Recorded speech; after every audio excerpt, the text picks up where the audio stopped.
Vamos agora estudar outro tipo de energia potencial, que é a energia potencial elástica.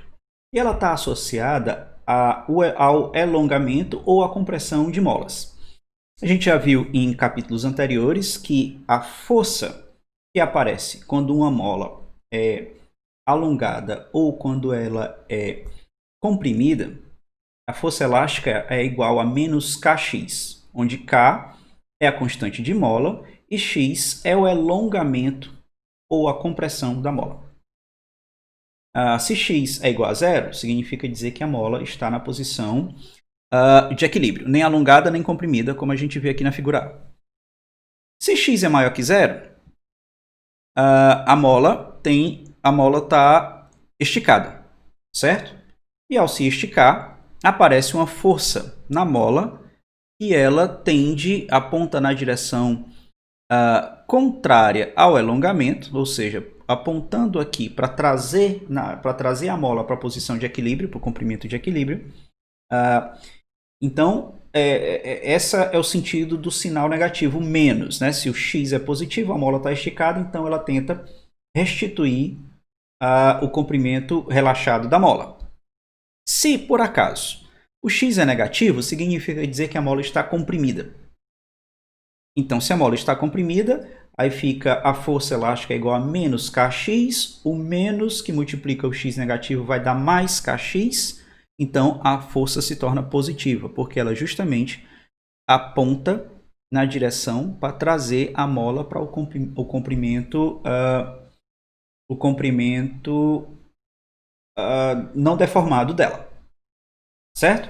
Então, se a gente focar, a gente sabe que a força elástica ela não é constante. Quanto mais esticada ou quanto mais comprimido estiver a mola, maior vai ser essa força de restituição que tenta trazer a mola para o tamanho original, certo? Então, a gente, para calcular o trabalho da força elástica, a gente tem que utilizar a forma integral do trabalho, né? Então, a gente tem aqui força elástica escalar ds, onde ds é o vetor de deslocamento, certo? Então, se a gente for calcular, quando a gente calcula o trabalho realizado pela mola, para ir de um elongamento x1 até um elongamento x2, o trabalho realizado pela força elástica, certo? Ou seja, realizado pela mola, vai ser, isso aqui a gente já viu no semestre, no capítulo passado, certo?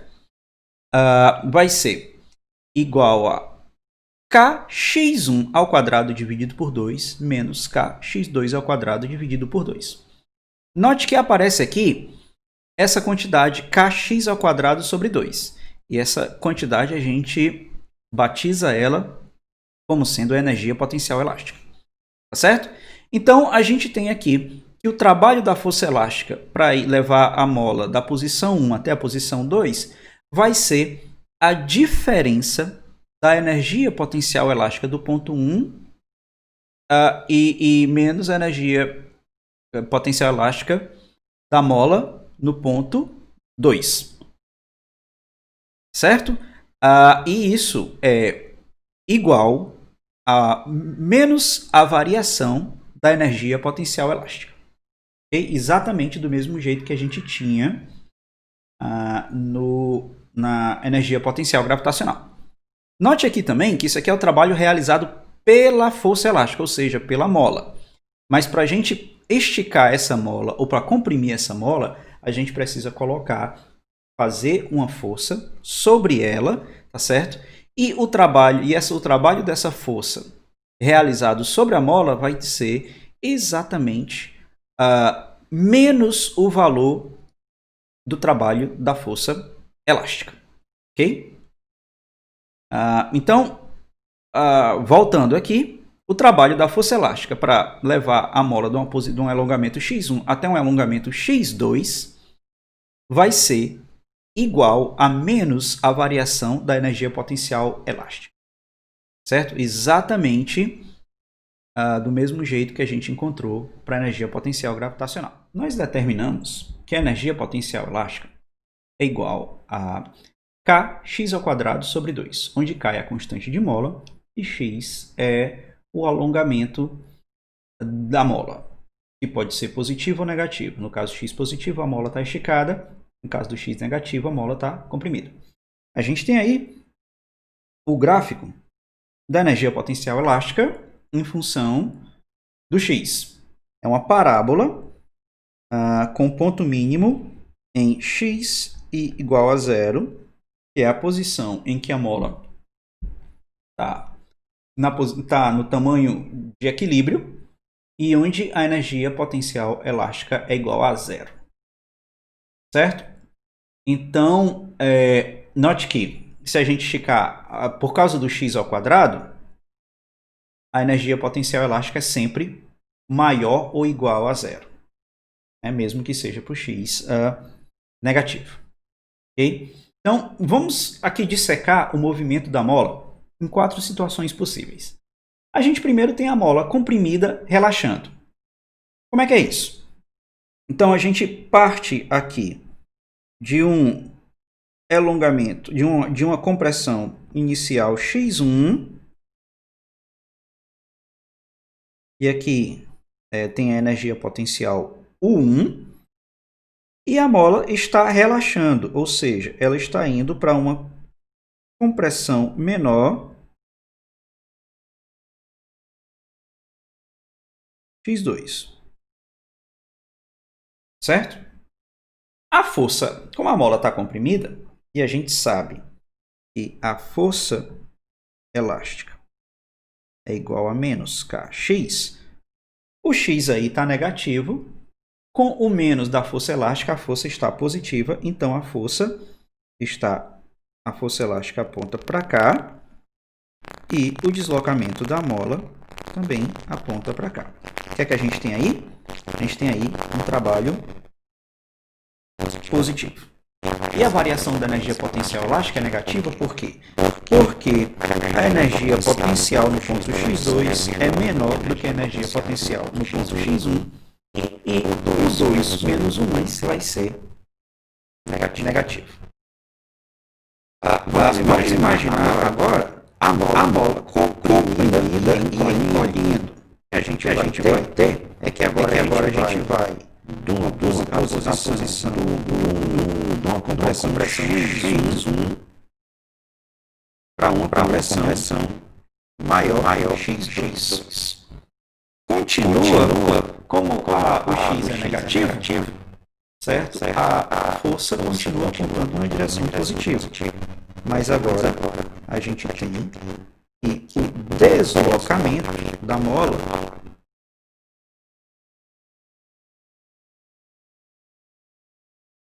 aponta na direção negativa.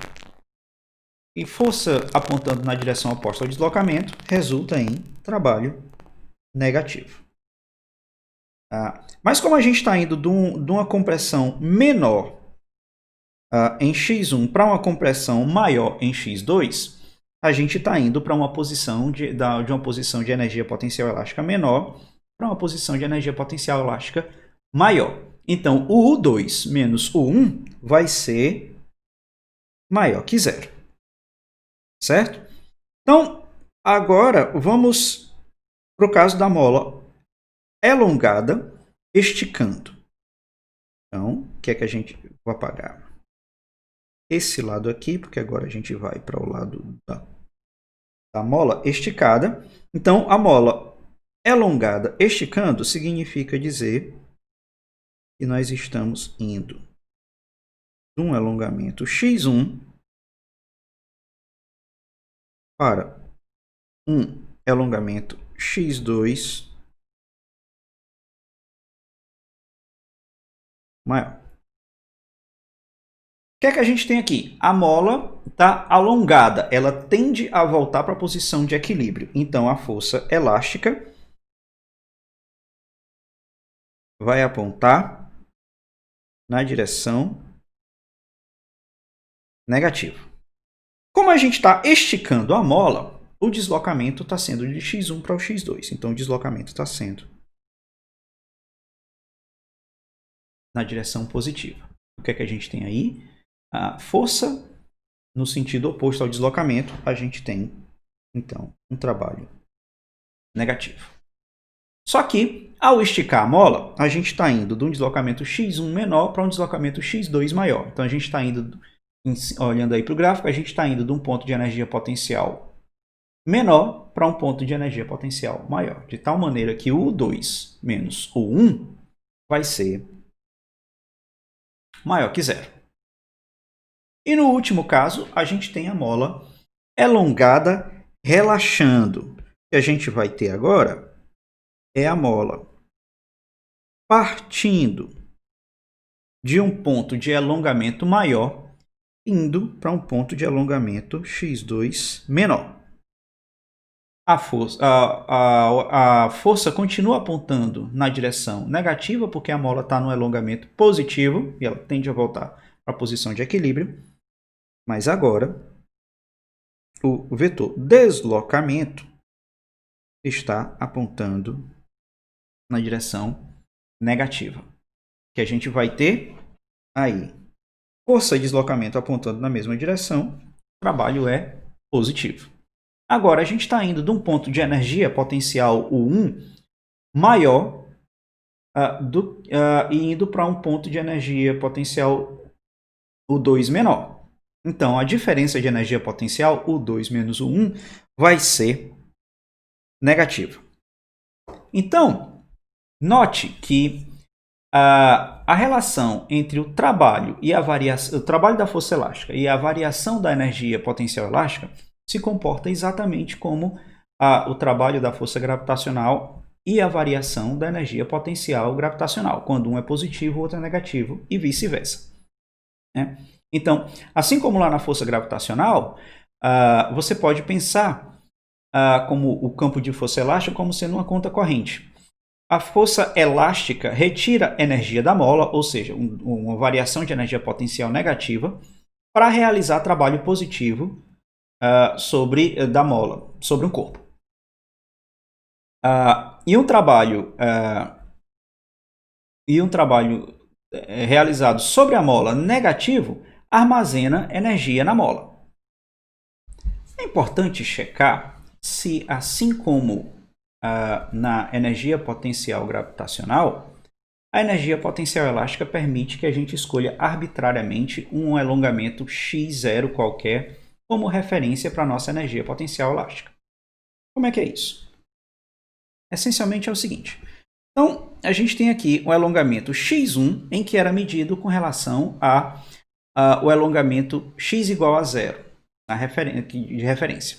E o x2 também era medido com relação ao alongamento x0, ou seja, a mola na sua posição de equilíbrio. Agora, a gente quer medir o x1 não mais em relação ao zero, mas sim em relação a x0, um alongamento arbitrário qualquer, e o x2 também, certo? Então, ao fazer isso, a pergunta que a gente se faz é, a gente vai ter invariância da energia potencial? A minha energia potencial vai ser a mesma se a gente medir o U de 2 menos U de 1, levando em conta o x igual a zero como referência, ou se vai ser diferente da energia potencial do ponto 2 menos a energia potencial no ponto 1, levando-se em conta o x0 como referência da energia potencial. Então, o que a gente vai ter? A gente calcula a variação da energia potencial, certo? Na nova referência. E ela vai ficar o quê? U2 menos U1. E o 2 vai ser K, que multiplica x2 menos x0 ao quadrado dividido por 2, menos K, que multiplica x1 menos x0 ao quadrado dividido por 2. Certo? Então, a gente tem aqui x2 menos x0 ao quadrado e x1 menos x0 ao quadrado. A gente vai abrir esse produto aí, tá certo? E o que a gente obtém é o seguinte. A gente sabe que x2 menos x0 ao quadrado vai ser x2 ao quadrado menos 2 vezes x2, x0 mais x0 ao quadrado. Aqui a gente tem que x1 menos x0 ao quadrado vai ser x1 ao quadrado menos 2 vezes x1, x0 mais x0 ao quadrado. Então, Abrindo esses dois produtos aqui, a gente vai ter todos esses termos aqui, em que a gente vai ter kx2² sobre 2 menos kx1² sobre 2. E essa parte em preto aqui é justamente a variação da energia potencial elástica se a nossa referência de energia potencial mínima fosse o x igual a zero. Só que ainda tem todos esses outros termos aqui, ó. Aí note que tem esses termos em vermelho, que é mais kx0² sobre 2 menos kx0² sobre 2. E esses dois termos se anulam, certo? Só que ainda sobra esse último termo aqui, ó. K, que multiplica x0 vezes x2 menos x1. Então, o que é que acontece aqui? Esses dois termos aqui se anulam. Esse aqui seria a nossa energia, variação de energia potencial com a energia com os alongamentos da mola medida em relação a x igual a zero. Só que sobra esse termo aqui. Então, significa dizer que agora a nossa variação de energia potencial vai depender da escolha da referência, né? Muda a referência, vai mudar a variação da energia potencial. Isso não pode, certo? Então, a gente conclui que nós não temos a liberdade de escolher arbitrariamente uma referência de energia potencial elástica. O ponto de referência é a mola em equilíbrio, que é justamente no ponto x igual a zero aqui. Justamente porque aqui a nossa energia potencial elástica, ela já nos dá um mínimo naturalmente, certo? Que é o ponto x igual a zero. No caso lá da energia potencial gravitacional, que era mgy, a gente não tinha essa... É uma reta, né, que varia de menos infinito até mais infinito. Então, nós não tínhamos um valor mínimo de referência na energia potencial. Então, a gente podia escolher arbitrariamente. Mas aqui, o próprio formato da energia potencial nos dá um valor mínimo natural, que é o x igual a zero. Estamos agora em posição de estudar o que é que acontece quando houver apenas forças elásticas atuando em um determinado sistema. Certo? Então, a gente já viu nos slides anteriores que o trabalho da força elástica é igual a menos a variação da energia potencial elástica. E como só há forças elásticas atuando no sistema, o trabalho da força resultante vai ser igual ao trabalho da força elástica, e aqui a gente utiliza o teorema trabalho-energia cinética, de forma que o trabalho da força elástica vai ser igual à variação da energia cinética entre dois pontos de alongamento da mola. Combinando essas duas equações aqui, certo? A gente vai igualar o ΔK com o menos ΔU, tá certo? E aí a gente encontra que a variação da energia cinética mais a variação da energia potencial é igual a zero. Se a gente abrir essas diferenças aqui, a gente chega à conclusão de que a energia cinética no ponto 1 mais a energia potencial elástica no ponto 1 vai ser igual à energia cinética no ponto 2 mais a energia potencial elástica no ponto 2, e isso é igual a uma constante. Abrindo a energia cinética e a energia potencial, a gente encontra a equação de conservação da energia mecânica quando houver apenas forças elásticas atuando no sistema, e essa equação é mv1² sobre 2 mais kx1² sobre 2 é igual a mv2² sobre 2 mais kx2² sobre 2. E essa equação é válida para qualquer par de pontos 1 e 2 de alongamento da mola, e ela descreve a conservação da energia mecânica do sistema. No caso aqui, a energia mecânica em um sistema contendo apenas forças elásticas, ela é dada pela energia cinética mais a energia potencial elástica. Então, a gente pode agora calcular o trabalho quando houver três tipos de forças atuando no nosso sistema. certo? Então a gente tem que a força resultante vai ser dada pela força gravitacional, pela força elástica, mais uma força F', que ela nem é elástica nem é gravitacional, é uma força de outra natureza, certo?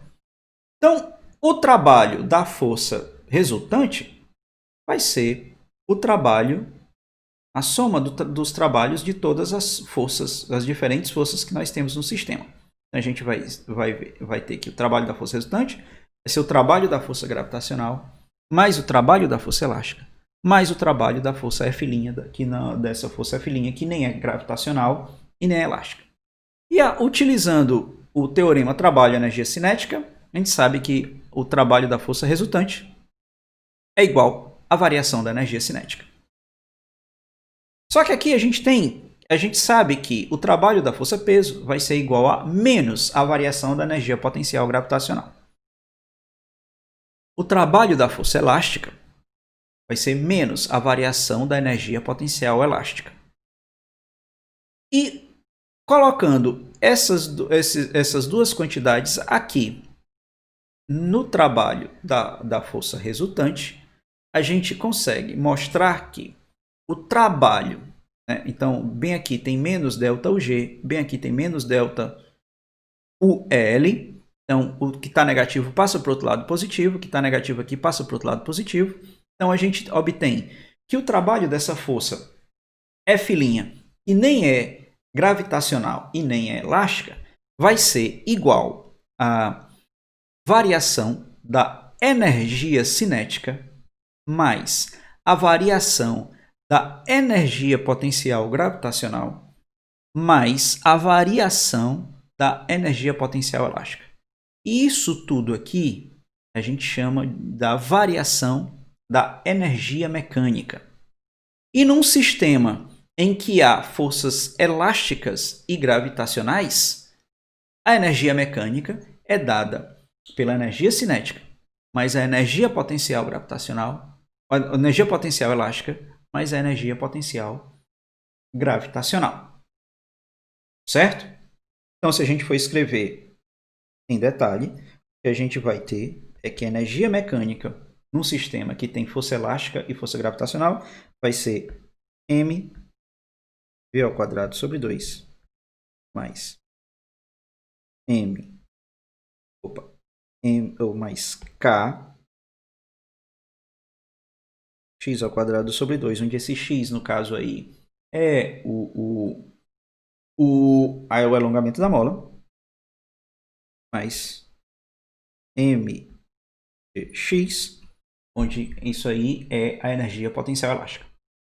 Em um sistema, fisicamente falando, o sistema mais óbvio que a gente tem aí para mostrar um sistema que atua força elástica, força gravitacional e outros tipos de força é um salto de bungee jump, né? Então a gente sabe que o bungee jump a gente é amarrado pelas pernas, então a gente cai de uma determinada altura, né? Então a gente começa de uma energia potencial gravitacional bem alta e aí se joga para baixo. Então a gente perde energia potencial gravitacional e ganha energia cinética, certo?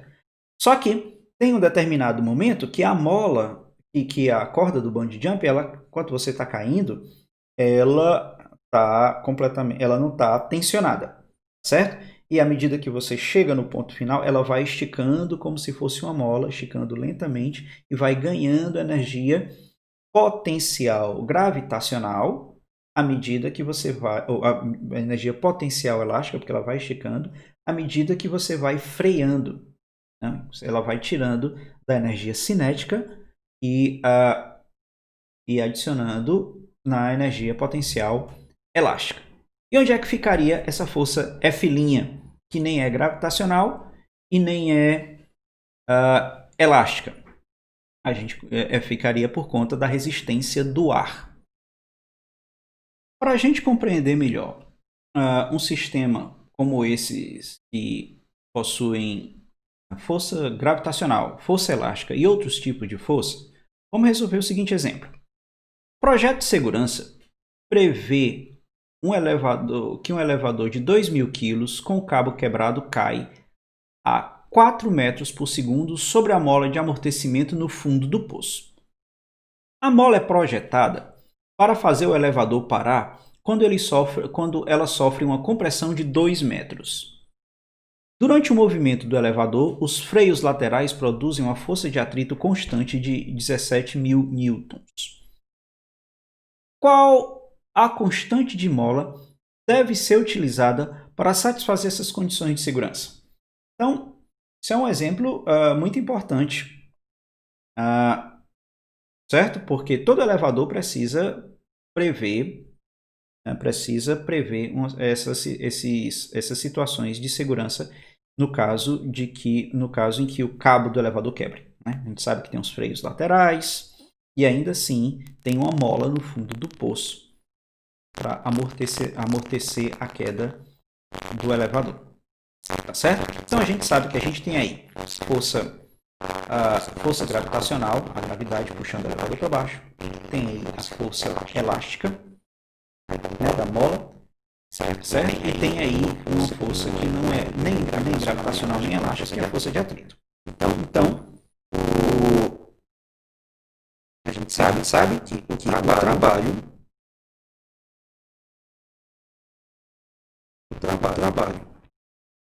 força de atrito, vai ser a variação da energia mecânica, energia mecânica no ponto 2, menos energia mecânica no ponto 1. Certo? Então, na energia mecânica do ponto 2, então está aqui o nosso desenho, certo? Então eu vou colocar a referência do eixo Y bem aqui, certo? Então, bem aqui é o meu Y igual a 0. Então, a energia mecânica no ponto 1 vai ser K1 mais energia potencial gravitacional no ponto 1 mais energia potencial elástica no ponto 1. Então, isso aqui vai ficar m V1 ao quadrado sobre 2, onde esse V1 é 4 metros por segundo, que é a velocidade da especificação do projeto, mais 0, que é energia potencial gravitacional. Estou assumindo a minha referência da energia potencial gravitacional no mesmo ponto em que a minha energia potencial elástica é 0, né, que é onde a mola está completamente relaxada, certo? Então a energia potencial elástica é 0. A energia mecânica no ponto 2 vai ser K2 mais energia potencial gravitacional no ponto 2 mais energia potencial elástica no ponto 2. No ponto 2 é quando o elevador desce todinho e para, certo? Se ele para, significa dizer que a energia cinética, o K2 é 0, que a velocidade é 0 no ponto 2, mais energia potencial gravitacional, então isso aqui vai ficar mg y, só que ele desceu 2 metros, então isso aqui fica menos 2. Então a gente está 2 metros abaixo da nossa referência, mais a energia potencial elástica, que é K, vezes x, 2 ao quadrado, que no ponto 2 a mola está comprimida de 2 metros. 2 ao quadrado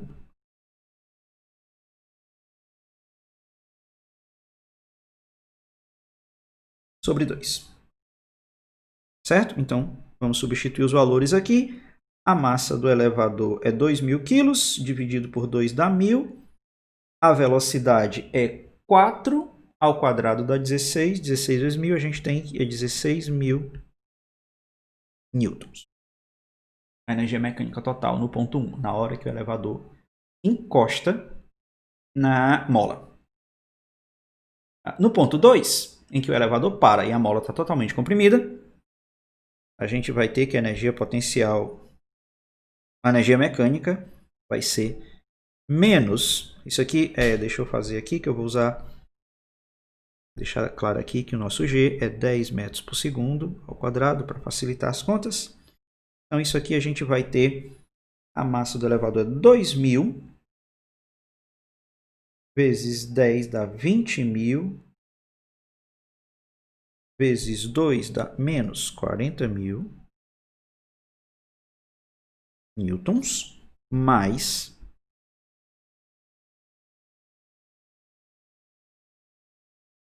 2K, né? Porque 2 ao quadrado é 4 dividido por 2 mais 2K.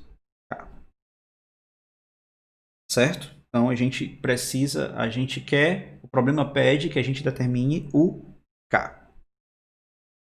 Falta agora encontrar qual é o trabalho da força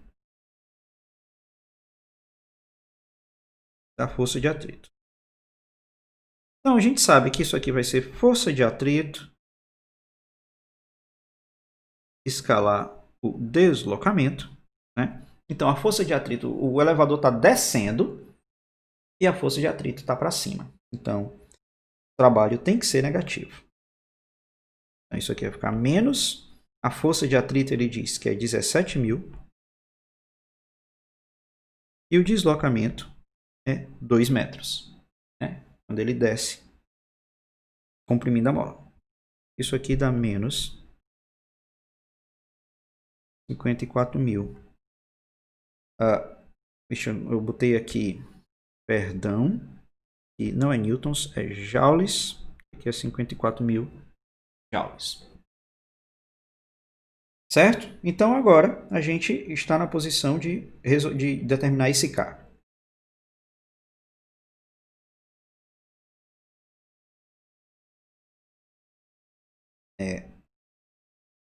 A gente sabe que o trabalho da força de atrito é igual a energia mecânica no ponto 2 menos energia mecânica no ponto 1. E o trabalho da força de atrito é menos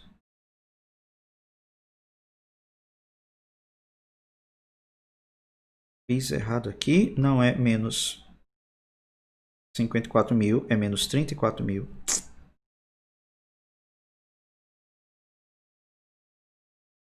34.000 joules. Isso aqui é menos 34.000 joules. A energia mecânica no ponto 1, 16.000 joules. E a energia mecânica no ponto 2, 40.000 menos 40.000.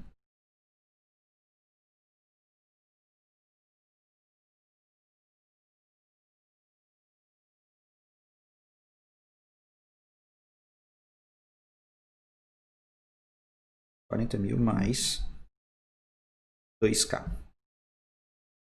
Então, o que é que a gente vai ter aqui? Menos 34.000 igual a menos 40.000 mais 2K menos 16.000 da energia mecânica no ponto 1. Então a gente vai passar todo mundo que é positivo e negativo para o outro lado. Então a gente vai ter 2K vai ser igual a 40.000 mais 16.000 dá 56.000 menos 34.000. Isso aí dá 2K vai ser igual a 56 menos 34 dá 22, dá 22.000.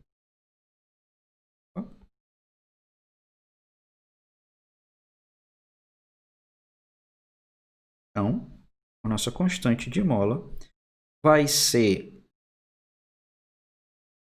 11.000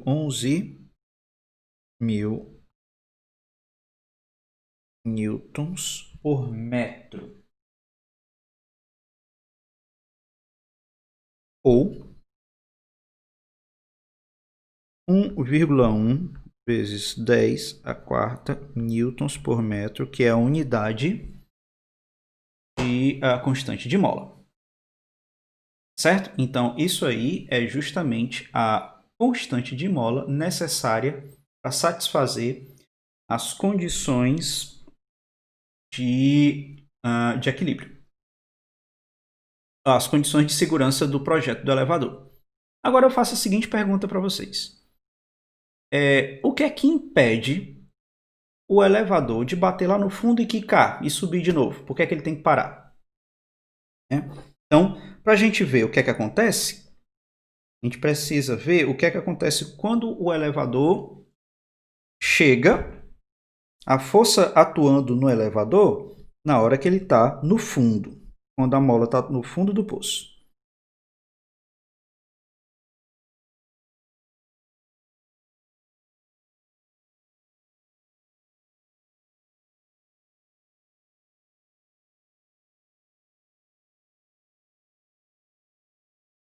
Então, a gente tem o elevador aqui,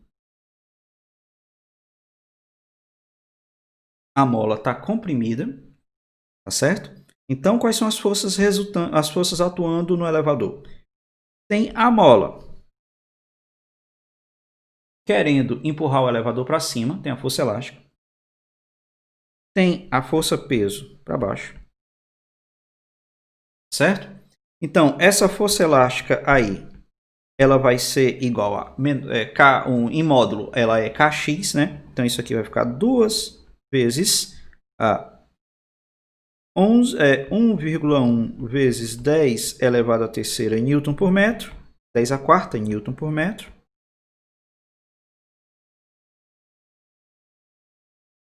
Isso aí dá 22.000 newtons.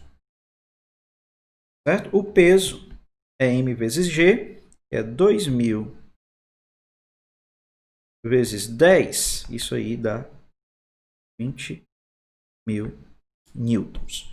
Então veja que a força elástica empurrando o elevador para cima, quando ele chega lá no fundo, é maior do que a força-peso puxando ele para baixo. Então, o que acontece? Se não fosse a força de atrito que impede o elevador de subir, então a gente ainda tem que somar a força de atrito aqui embaixo. E essa força de atrito é de